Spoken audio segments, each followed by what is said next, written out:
Welcome to Getting to Know You. And today's segment is really an opportunity to get to know someone better, I think is probably the right way to put it. I'm sitting here in the office with somebody you might recognize. A lot of people do. It's Jeff Timari, who's in a new position at Stonebridge, and I have to say, in a new office. Mm-hmm. It's a little bit like an inner sanctum. If you want to try to find him, you have to make your way behind the front desk and the people who are out there guarding this, and then you finally reach you. I guess that makes you pretty secure. That's right. It's a very secure office. So as I'm sitting here, I can see some certificates on the wall that tell you something about Jeff. I'm not going to go up and read them to our audience, but it's sort of interesting because I was going to ask you what got you started in doing security or safety, whatever you want to call it. And so I'm not going to reveal what it says up there, but you want to tell us what's up on the wall? It's like 4 different things, I think, that you do. That's right. So it's two are the certificate from the Air Force, and that's where I started doing security work. I was a security policeman in the United States Air Force for 4 years. 2 years I was up in New England, up in New Hampshire. I was stationed at Pease Air Force Base. And then the second 2 years I was actually overseas. I was in Sicily, Italy. Wow. And I was able to enjoy that and get to see all of Europe. They always say the military, you join the military and see the world. Why were you in Sicily? I was in Sicily. We were guarding ground-launched cruise missiles at the time. So it was very political. We had a lot of visits from people during the summertime. And that's what we were doing. I was primarily guarding different weapon airplanes and other things. And in Sicily, that's where we had a base. So, in other words, it was pretty technical and not so people-oriented. Well, it was people-oriented as well because we also had to do the base security and things like that. So it was a lot of entry control and a lot of similarities to the front desk. You know, you had to answer a lot of questions and give people passes and have them sign in. So there's a lot of correlation between what we do in security, as far as here at Stonebridge and what we do in security for the 4 years that I was in there. So that's how I started. It sounds like it's pretty basic now when you say it like that it's people and technical equipment, and you have to find the right balance, I guess. Exactly right. And we still deal with a lot of equipment here. We have about 140 cameras all throughout the facility. Wow. And we of course, we monitor our pendant systems and our card access system, which opens all of your doors for the fobs. And then we also have to deal with a lot of other systems and constantly updating the systems and making sure that they're all working, making sure all the card readers, you can imagine all the card readers that are throughout the facility, and all the supporting equipment as well. So there's a lot of tech, but then there's also dealing with people, and it's very people intensive, and we love our residents, and we love to be able to service them and whatever they need. But I suspect when you were in the Army, when you told people they had to do something, they had to do it. Yeah, that's right. It was the Air Force, but the Army. I'm sorry. Yeah, that's a little bit Army, Air Force, Marines. We all get it. Navy. No, but it is very much there is a lot of correlation between what we do here, trying to keep everybody safe and secure, and what we were doing in the military. And there was a lot of discipline and a lot of ways that there has to be reports and discipline as well. So it seems as though you had a chance to make that transition after the Air Force and go to work in I never really wanted to be a police officer. That was never. I always wanted to do more security management type of work. So is that what you led? So initially when I came out of the military, I joined a company called Motivated Contract Security Services, and eventually I became the security manager for Somerset Medical Center in Somerville. Okay. And I think it's probably a Robert Wood Johnson hospital now, or one of the bigger hospitals. You're right. So, and also for Motivated, I became the regional healthcare manager. So I had 4 other healthcare facilities, including St. Peter's and Morristown, and some nursing homes that were reporting to me, some of the managers. So I did that for about 5 years.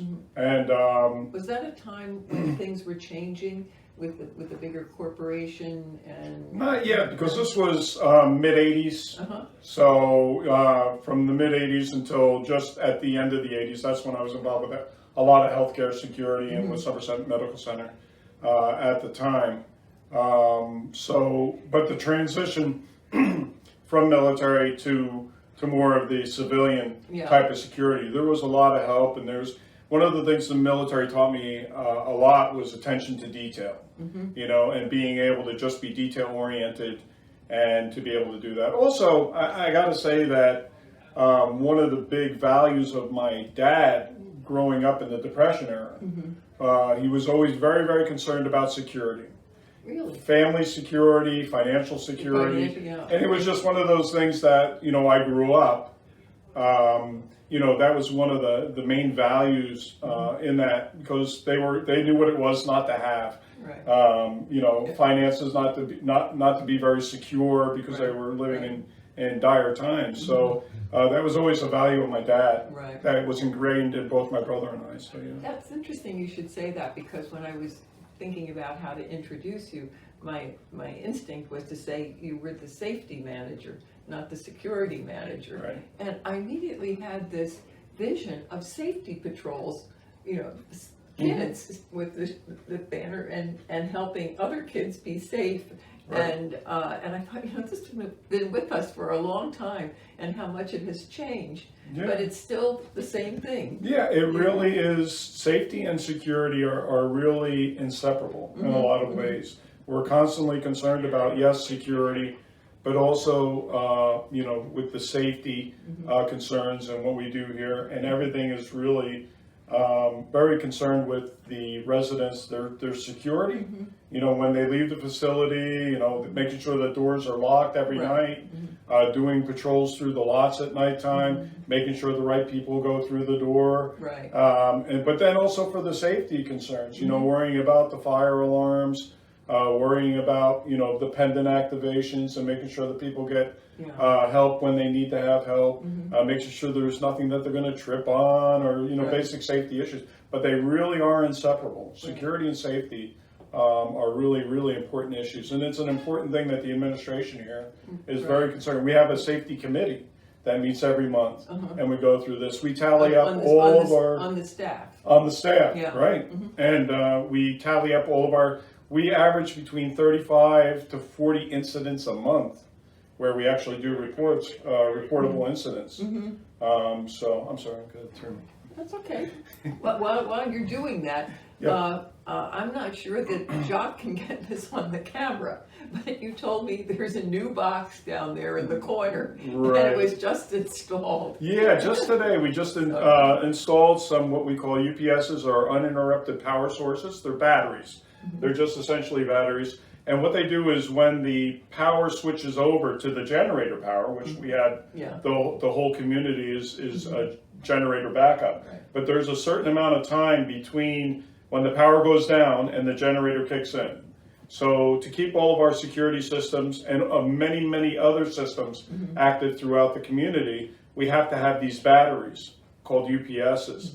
And we were able to just install them and update a lot of them as well. We've got a room downstairs that has a lot of the technical, where we have the servers and things like that, and just updating those servers. Taking a tour. Yeah, right, exactly. So it's interesting, but it's that's a lot of where all of the equipment is. So we want to be able to have backup just for that little interim period of time between when the power goes down and the generator kicks on.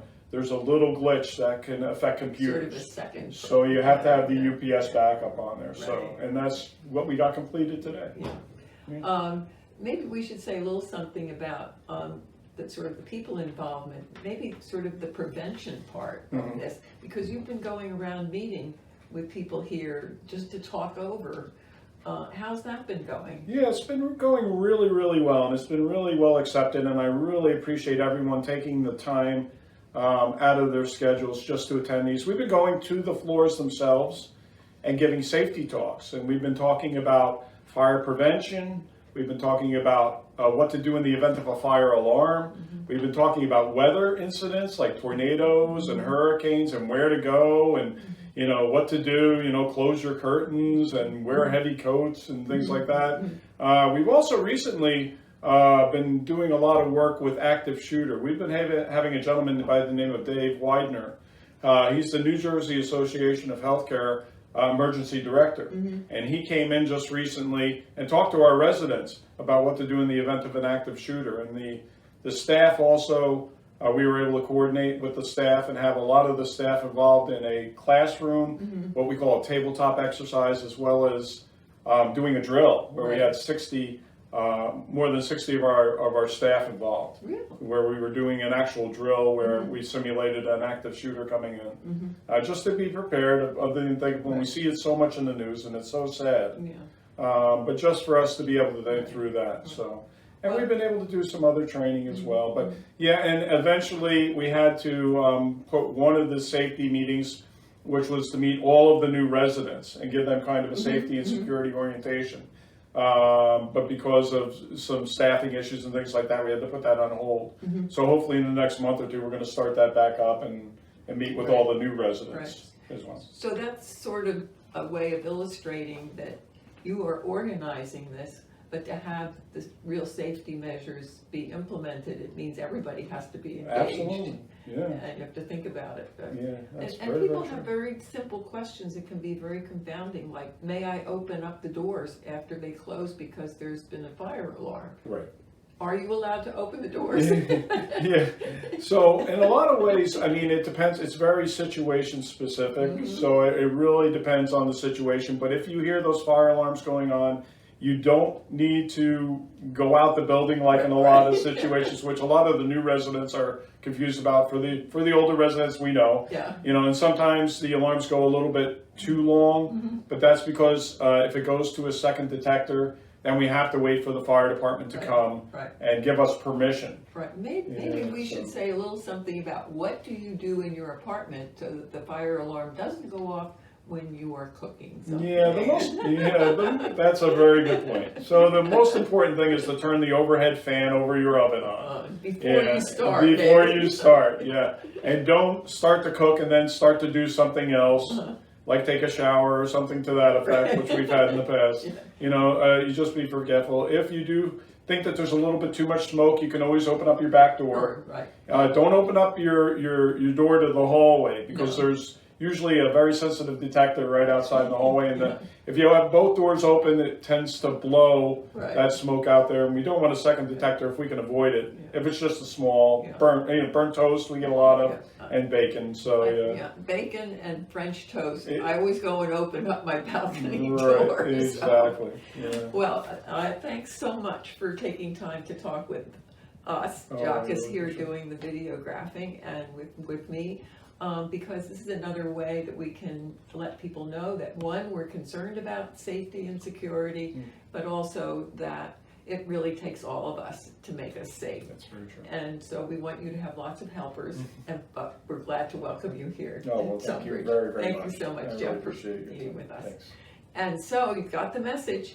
It's partly up to you, but it's also a lot up to the good staff that we have here that's thinking ahead and making sure that we will be safe and secure. So thank you for listening.